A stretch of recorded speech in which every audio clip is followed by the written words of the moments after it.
West ఆఫ్రికాలోని guinea దేశంలో ఎంజరే కోరే అనే నగరంలో ఫుట్బాల్ మ్యాచ్లో గొడవయ్యి ఒకళ్ళొకళ్ళు తన్నుకుని 100 మంది చనిపోయారు ఈరోజు.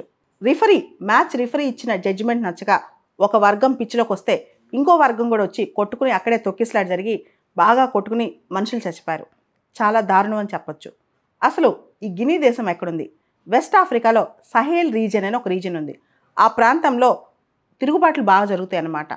ఆ ప్రాంతానికి సంబంధించి 2021 నుంచి కూడా ఒక మిలిటరీ ఆఫీసర్, ఒక మిలిటరీ జనరల్ అక్కడ ప్రెసిడెంట్ అవ్వాలని ప్రయత్నం చేస్తున్నారు. ఆయన పేరు మమదీ దుంబియా అనమాట.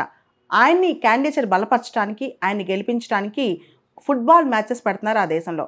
దానిలో భాగంగా ఈ ఫుట్బాల్ మ్యాచ్ పెట్టారనమాట. ఈ ఫుట్బాల్ మ్యాచ్లో ఘర్షణ జరిగి దాదాపు 100 మంది పైగా చనిపోయారు. చాలా దారుణమైన రీతిలో అక్కడ ఘర్షణ జరిగింది. జనం అంతటితో ఆగకుండా అక్కడున్న పోలీస్ స్టేషన్ కూడా తగలపెట్టారంట. వెస్ట్ ఆఫ్రికాలోని గినీ దేశం సహేల్ ప్రాంతంలోని దేశం.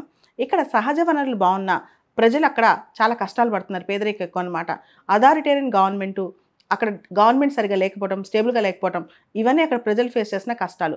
దానికి తోడు ఇలాంటివి ఇక్కడ ఘర్షణలు కూడా చాలా ఎక్కువ అనమాట. కానీ ఈరోజు జరిగిన ఘర్షణ మాత్రం ఆ ప్రాంతాన్నే ఈరోజు షాక్ గురి చేసింది. పొలిటికల్ ఎకానమీలో రిసోర్స్ కర్స్ థియరీ అని ఒక థియరీ ఉంది. ఎన్ని రిసోర్సెస్ ఉన్నా ఇన్స్టిట్యూషన్స్ బాగాలేకపోతే, గవర్నమెంట్ స్టేబుల్గా లేకపోతే, ఎలక్షన్స్ అవ్యంగా జరగకపోతే ప్రజలు పేదరికంలో ఉంటారనమాట. కొన్ని దేశాల్లో పెద్ద రిసోర్సెస్ ఉండవు.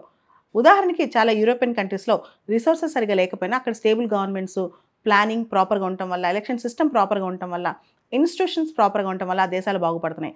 కానీ ఆఫ్రికాలో చాలా దేశాలు, కాంగో కావచ్చు, మాలి కావచ్చు, గినీ కావచ్చు, ఈ దేశాలన్నింటిలో రిసోర్సెస్ బాగున్నా సరే ప్రభుత్వాలు బాలేక ఇన్స్టేబుల్ గవర్నమెంట్స్ అయ్యి, లేదా ఎకనమిక్ క్రంచ్ వచ్చేసేసి ఎలక్షన్ సిస్టమ్ సరిగా లేక తిరుగుబాట్లు ఎక్కువైపోయి, అదంతా కూ ఏరియా అనమాట. కూ బెల్ట్ అంటాం దాన్ని.